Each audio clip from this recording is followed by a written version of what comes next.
Hi friends, welcome back to my channel. Om Shri అరుణాచలేశ్వరాయ నమః. అరుణాచలం గుడి అండి. దర్శనానికి వెళ్తున్నాం అన్నమాట మేము. నిజంగా అండి, నేను అసలు అప్పటికి కూడా గుడిలో అడుగు పెడుతున్నప్పుడు కూడా ఇంకా అరుణాచలం వచ్చామా అనే ఆలోచనతోనే ఉన్నానండి. ఎందుకంటే నేను అంతగా కోరుకున్నాను అనమాట, అరుణాచలం వెళ్ళాలి, గిరి ప్రదక్షిణ చేయాలి, స్వామివారిని దర్శించుకోవాలి అని. ఇదైతే ఎంట్రన్స్ అండి, గుడి ఎంట్రన్స్ అనమాట. ముందు దీపాలు అవి పెట్టారు. మేము కూడా దీపాలు వెలిగించుకున్నామండి. కార్తీక దీపాలు, కార్తీక మాసం కదండి.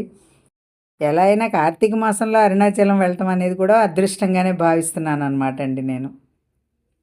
దర్శనం కూడా చాలా అద్భుతంగా జరిగింది. ఈ లైన్లోంచి ఇలా ముందుకు వెళ్ళాలన్నమాట అండి. ముందుకు వెళ్ళిన తర్వాత కొంత దూరం నడవాలి. అంటే మరీ ఎక్కువ దూరం ఏం కాదండి. ఇక్కడి నుంచి గోపురాలు కూడా 4 గోపురాలు ఉంటాయండి. తూర్పు, పడమర, ఉత్తరం, దక్షిణం 4 వైపులా 4 గోపురాలు అనమాట. మేము రాజగోపురం వైపు వెళ్ళలేదండి లోపలికి.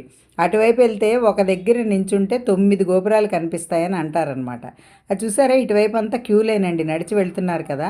అటువైపు మామూలుగా జనరల్ లైన్ అనమాట, సర్వదర్శనం.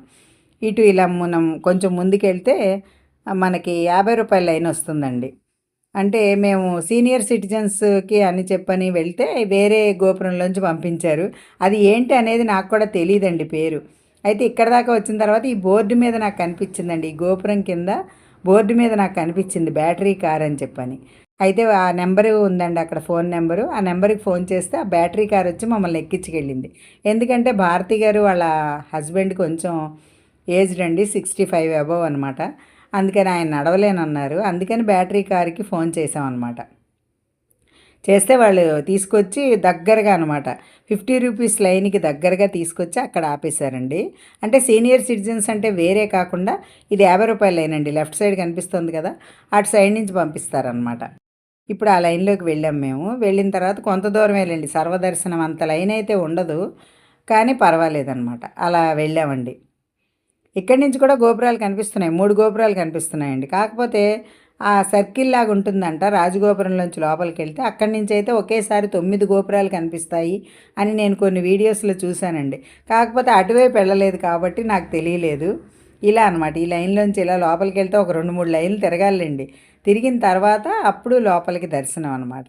నిజంగా అరుణాచలేశ్వరుడి దర్శనం ఎంత అద్భుతం అండి. చాలా ఇదిగా అనిపించింది అనమాట స్వామివారిని చూడగానే. చాలా అద్భుతంగా అనిపించిందండి. నేను మాటల్లో అయితే చెప్పలేను ఆ అనుభూతిని. ఎందుకంటే చూడాలి చూడాలి అనుకుని వెళ్ళాం కదండి అమ్మవారు స్వామివార్ల దర్శనానికి. అందుకని చాలా ఇదిగా అనిపించింది. ఇక చూసారండి క్యూ లైను. ఇప్పుడు గుడికి దగ్గరగా అనమాట వచ్చేసాం అనమాట. ఇటు లెఫ్ట్ సైడ్ ఉన్నది మాత్రం సర్వదర్శనం లైన్ అండి. మమ్మల్ని 50 రూపీస్ లైన్లోకి పంపించారు. అంటే 50 రూపీస్ టికెట్ అయితే మేము తీసుకోలేదండి. సీనియర్ సిటిజన్స్ ఎవరైనా వెళ్తే దానిలో వెళ్ళొచ్చు, వాళ్ళకి ఉపయోగపడుతుందని నేను చెప్తున్నానండి. ఇక్కడైతే ప్రసాదాలు అనమాట. ఈ లైన్లోంచి వెళ్తే ప్రసాదాలు మనం కొనుక్కోవచ్చండి. అక్కడ ప్రసాదాలు అమ్ముతున్నారు, అవి తీసుకుని అక్కడే కూర్చుని తిన్నాం అనమాట. ఇదిగోండి ఇలా అనమాట, అందరూ కూర్చుంటారు అక్కడ. కూర్చుని ప్రసాదాలు తీసుకున్నామండి. నిజంగా అసలు ఎంత బాగుందనుకున్నారు. గుడి కూడా చాలా పెద్ద గుడి అండి. ఇదిగోండి ఇక్కడ ఆ లోపలికి బోర్డ్స్ కనిపిస్తున్నాయి కదా బ్లూ కలర్లో, అక్కడ తీసుకోవాలి. అదే అలాగే సీనియర్ సిటిజన్స్కి బ్యాటరీ కార్ ఉంది, చక్కగా 50 రూపాయల్లోకి మన టికెట్ కొనకుండానే పంపిస్తున్నారు. ఇవన్నీ తెలియని వాళ్ళకి తెలుస్తాయని చెప్తున్నానండి. మీకు ఈ వీడియో నచ్చిందా అండి? నచ్చితే లైక్ చేయండి, షేర్ చేయండి. మరిన్ని వీడియోస్ కోసం నా ఛానల్ సబ్స్క్రైబ్ చేయండి. Thank you.